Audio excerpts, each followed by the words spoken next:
അരവിന്ദ് കെജ്രിവാൾ അടക്കമുള്ള നേതാക്കൾ അഴിമതി കേസിൽ ജയിലിൽ പോയതും സ്വാതി മാലിവാൾ എംപിയെ കെജ്രിവാളിന്റെ വീട്ടിലിട്ട് മർദ്ദിച്ചതും ആം ആദ്മി പാർട്ടിയിലെ ഭിന്നതകൾ രൂക്ഷമാക്കിയതായി റിപ്പോർട്ട്. പാർട്ടി ഒരു പിളർപ്പിന്റെ വക്കിലെന്നാണ് സൂചനകൾ.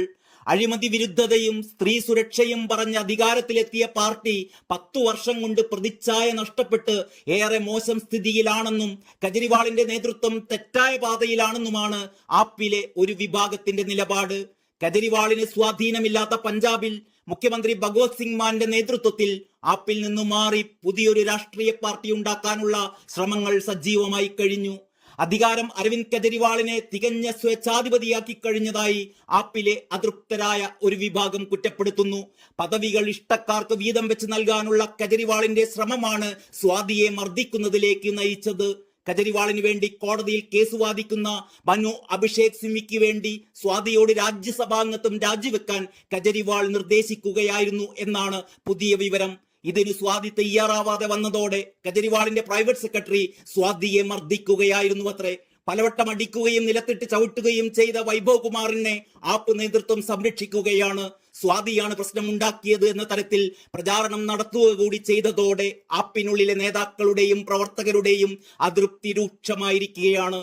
മദ്യനയ അഴിമതി കേസിൽ ജയിലിൽ കിടന്നപ്പോൾ സ്വാതി മാലിവാളും രാഘവ് ചദ്ദയും അടക്കമുള്ള എംപിമാർ സമരരംഗത്തിറങ്ങിയിരുന്നില്ല എന്നതാണ് കെജ്രിവാളിനെ രോഷാകുലനാക്കിയത്. അഴിമതി കേസിൽ കെജ്രിവാൾ ജയിലിൽ കിടന്നപ്പോൾ അദ്ദേഹത്തിന് പിന്തുണ നൽകാത്തവരെ പാർട്ടിയിൽ വെട്ടിനിരത്താനുള്ള തീരുമാനത്തിലാണ് മുഖ്യമന്ത്രി. എന്നാൽ 1.5 വർഷമായി ജയിലിൽ കഴിയുന്ന ഉപമുഖ്യമന്ത്രിയായിരുന്ന മനീഷ് സിസോദിയക്ക് വേണ്ടി കെജ്രിവാൾ യാതൊന്നും ചെയ്യുന്നില്ല എന്നതാണ് മറുവിഭാഗത്തിന്റെ പരാതി. ഡൽഹി മന്ത്രിമാരായ ആദിഷിയും സൗരഭ് ഭരദ്വാജും മാത്രമാണ് നിലവിൽ കെജ്രിവാളിനൊപ്പം നിലയുറപ്പിച്ചിരിക്കുന്നത്. മറ്റു നേതാക്കളെല്ലാം തന്നെ പാർട്ടിയുടെ പോക്കിൽ അതൃപ്തരായി മാറി നിൽക്കുകയാണ്. കെജ്രിവാൾ ജയിലിൽ പോയപ്പോൾ ഭാര്യയായ സുനിത കെജ്രിവാളിനെ മുഖ്യമന്ത്രിയാക്കാൻ ശ്രമിച്ചതാണ് പാർട്ടിക്കുള്ളിലെ ഭിന്നത രൂക്ഷമാക്കിയത്. ഇതോടെ രാജിവെക്കാതെ ജയിലിൽ കിടന്നും മുഖ്യമന്ത്രിയായി തുടരുക എന്ന തീരുമാനത്തിൽ കെജ്രിവാൾ എത്തുകയായിരുന്നു.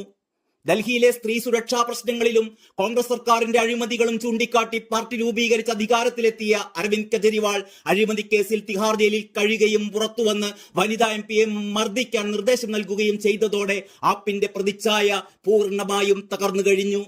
ഇന്ത്യ സഖ്യത്തിലും കെജ്രിവാൾ ഒറ്റപ്പെടുകയാണ് എന്നാണ് സൂചന. രാഹുൽ ഗാന്ധിയേക്കാൾ വലിയ നേതാവാകാനാണ് കെജ്രിവാളിന്റെ ശ്രമമെന്ന് കോൺഗ്രസിലെ ഒരു വിഭാഗം കരുതുന്നു. മോദി ഗ്യാരണ്ടിക്ക് ബദലായി കെജ്രിവാൾ ഒരു 10 ഗ്യാരണ്ടി സ്വന്തം നിലയിൽ പ്രഖ്യാപിച്ചതും കോൺഗ്രസിൽ അതൃപ്തി സൃഷ്ടിച്ചിട്ടുണ്ട്. മദ്യനയ അഴിമതി കേസിലും കള്ളപ്പണം വെളുപ്പിക്കലുമായി ബന്ധപ്പെട്ടും അറസ്റ്റിലായ മുഖ്യമന്ത്രി അരവിന്ദ് കെജ്രിവാളിന് 3 ആഴ്ചത്തെ ഇടക്കാല ജാമ്യം മാത്രമാണ് സുപ്രീം കോടതി അനുവദിച്ചിരിക്കുന്നത്. കോടതി അദ്ദേഹത്തെ കുറ്റവിമുക്തനാക്കിയിട്ടില്ല. മണി ലോണ്ടറിംഗ് ആക്ട് അനുസരിച്ചുള്ള അതിശക്തമായ തെളിവുകളാണ് കെജ്രിവാളിനെതിരെയുള്ളത്. ഇപ്പോഴിതാ പുതിയൊരു ആരോപണം കൂടി ഉയർന്നിരിക്കുന്നു. നിരോധിത സംഘടനയായ 6 ഫോർ ജസ്റ്റിസ് ഗ്രൂപ്പിൽ നിന്ന് $16 മില്യൺ രാഷ്ട്രീയ ധനസഹായം സ്വീകരിച്ചു എന്ന ആരോപണത്തിൽ NIA അന്വേഷണം ആവശ്യപ്പെട്ടിരിക്കുകയാണ് ലഫ്റ്റനന്റ് ഗവർണർ VK സക്സേന. അഴിമതി കേസിൽ ട്രയൽ കോടതിയും ഹൈക്കോടതിയും വരെ പ്രഥമ ദൃഷ്ട്യാ കുറ്റക്കാരനാണെന്ന് കണ്ടെത്തിയ ആളാണ് കെജ്രിവാൾ. സുപ്രീം കോടതി ഈ കേസിന്റെ മെറിറ്റിലേക്ക് ഇതുവരെ കടന്നിട്ടില്ല. ഈ സാഹചര്യത്തിൽ വലിയൊരു അഴിമതിയുടെ കറപുരണ്ട ഈ നേതാവിനെ പ്രചാരണ രംഗത്ത് മുന്നിൽ നിർത്തിയാൽ എങ്ങനെയാണ് ഇന്ത്യ മുന്നണിക്ക് അത് ഗുണകരമാകുക എന്ന് ചിന്തിക്കുന്നവരും ഇന്ത്യ സഖ്യത്തിലുണ്ട്.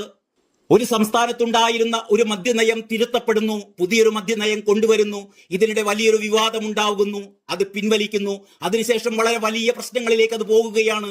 ഇതിൽ മുഖ്യമന്ത്രി കെജ്രിവാളിന് പങ്കില്ല എങ്കിൽ അദ്ദേഹം എന്താ ഡെമ്മിയാണോ എന്നാണ് ഇന്ത്യ സഖ്യത്തിലെ തന്നെ ചില നേതാക്കൾ ചോദിക്കുന്നത്. പിന്നെ ആരാണ് ഇക്കാര്യത്തിൽ തീരുമാനമെടുത്തത്?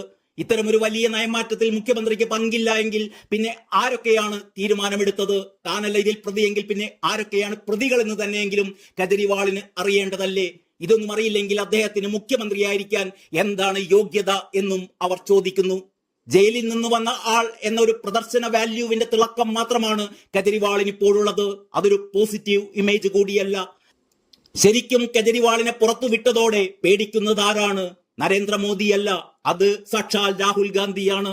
കെജ്രിവാൾ ഒരു രക്തസാക്ഷി പരിവേഷത്തോടെയാണ് പ്രതിപക്ഷ സഖ്യത്തിൽ സ്റ്റാറായി മാറുന്നത്. ഇതോടെ രാഹുൽ ഗാന്ധിയുടെ പ്രഭ മങ്ങിപ്പോകുമോ എന്നൊരു പേടി കോൺഗ്രസുകാർക്ക് വന്നിട്ടുണ്ട്. ഇന്ത്യ മുന്നണിയുടെ പ്രധാന മുഖമായി കെജ്രിവാൾ മാറുമോ എന്നൊരു ഭയം.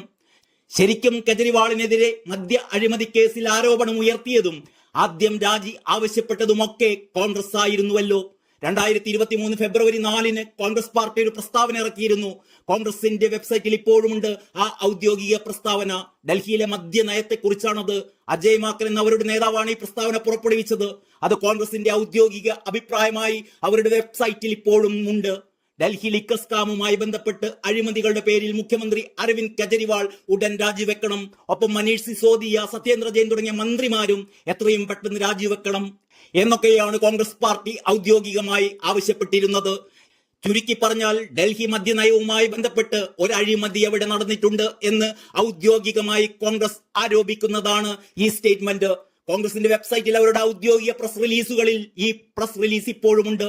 ഇങ്ങനെ ഇരിക്കെയാണ് രാഹുലും കൂട്ടരും ഇപ്പോൾ കെജ്രിവാളിനെ വിശുദ്ധനാക്കാൻ ഇറങ്ങി തിരിച്ചിരിക്കുന്നത്. അവരുടെ ലക്ഷ്യം മോദിയെ താഴെ ഇറക്കുക എന്നത് മാത്രമാണ്. അതിനുവേണ്ടി ശത്രുവിനെ വരെ കൂടെ കൂട്ടി യുദ്ധം നയിക്കുകയാണ് കോൺഗ്രസുകാർ. പക്ഷേ കെജ്രിവാളിന്റെ പാർട്ടിക്കാർ തന്നെ കെജ്രിവാളിനെ തള്ളിപ്പറയുമ്പോൾ, ആ പാർട്ടി ഒരു പിളർപ്പിനെ അഭിമുഖീകരിക്കുമ്പോൾ എന്തിനിയും ഈ വീഴുപ്പു ഭാണ്ഡം ചുമക്കണമെന്ന് കോൺഗ്രസിലെ ഒരു വിഭാഗം ചോദിക്കുന്നു. ഏതായാലും ഇനി തിരഞ്ഞെടുപ്പ് പൂർത്തിയാകാൻ ഏതാനും ദിവസങ്ങൾ മാത്രമേയുള്ളൂ. അതുവരെ കാത്തിരിക്കാനാണ് ഇവരുടെയൊക്കെ നീക്കം. തിരഞ്ഞെടുപ്പിൽ ഇന്ത്യ മുന്നണി തകർന്നാൽ കെജ്രിവാളിന്റെ മുഖം മൂടി കോൺഗ്രസുകാർ തന്നെ ചീന്തിയെറിഞ്ഞോളും. കാത്തിരുന്ന് കാണാം.